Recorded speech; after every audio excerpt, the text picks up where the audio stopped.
കാസർഗോഡ് വിദ്യാർത്ഥികളെ കൊണ്ട് റിട്ടയർഡ് അധ്യാപകരുടെ കാൽ കഴുകിച്ചുവെന്ന പരാതിയുമായി SFI.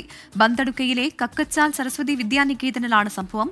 ഗുരുപൂർണിമാ ദിനത്തിലായിരുന്നു പാദപൂജ നടന്നത്. അരുൺ പാറയ്ക്കൽ കാസർഗോഡ് നിന്ന് ചേരുകയാണ്. അരുൺ, എന്തൊക്കെ പരാതിയാണ് SFI ഉന്നയിക്കുന്നത്?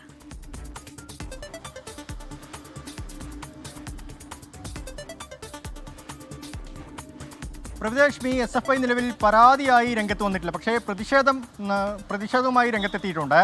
ഇത്തരത്തിലുള്ള ഒരു സമീപനം അത് ഈ പരിഷ്കൃത സമൂഹത്തിന് യോജിച്ചതല്ല എന്നാണ് SFI ഉയർത്തുന്ന വാദം. പക്ഷേ ഭാരതീയ വിദ്യാനികേതൻ പറയുന്നത് ഭാരതീയ വിദ്യാനികേതൻ്റെ കീഴിൽ വരുന്ന 25,000-ഓളം സ്കൂളുകൾ ഈ ഇന്ത്യയിലുടനീളമുണ്ട്. ആ സ്കൂളുകളൊക്കെ തന്നെ ഇത്തരത്തിൽ, അതായത് ഗുരുപൂർണിമ ദിവസത്തിൽ ഗുരുപൂജ ചെയ്യുന്ന ഒരു പതിവുണ്ട്. അത് റിട്ടയർഡ് അധ്യാപകന്മാരുണ്ടാവും, ആ വിദ്യാലയത്തിൽ പഠിപ്പിക്കുന്ന അധ്യാപകരുണ്ടാവും. അവരെയൊക്കെ തന്നെ ഇരുത്തി ഇങ്ങനെയുള്ള ചടങ്ങ് നടത്തുന്നത് വിദ്യാനികേതൻ്റെ സ്കൂളുകളിൽ പതിവാണെന്ന് വിദ്യാനികേതൻ പറയുന്നുണ്ട്. പക്ഷേ ഇന്നലെ ഇപ്പോൾ ബന്തടുക്കയിലെ കക്കച്ചാൽ സരസ്വതി വിദ്യാനികേതനിൽ ഇങ്ങനെ ഒരു പരിപാടി നടന്നെന്ന് പറഞ്ഞ് അവരുടെ ഫേസ്ബുക്കിൽ ഒരു പോസ്റ്റ് ഇട്ടു. തുടർന്ന് ഈ ചിത്രങ്ങളും ഈ വിദ്യാനികേതൻ തന്നെയാണ് പങ്കുവച്ചത്. ആ ചിത്രങ്ങൾ ചൂണ്ടിക്കാട്ടിയാണ് ഇപ്പോൾ SFI പ്രതിഷേധവുമായി രംഗത്ത് വന്നിരിക്കുന്നത്. അത് പരിഷ്കൃത സമൂഹത്തിന് യോജിക്കുന്നതല്ല എന്നാണ് SFI ഉയർത്തുന്ന വാദം.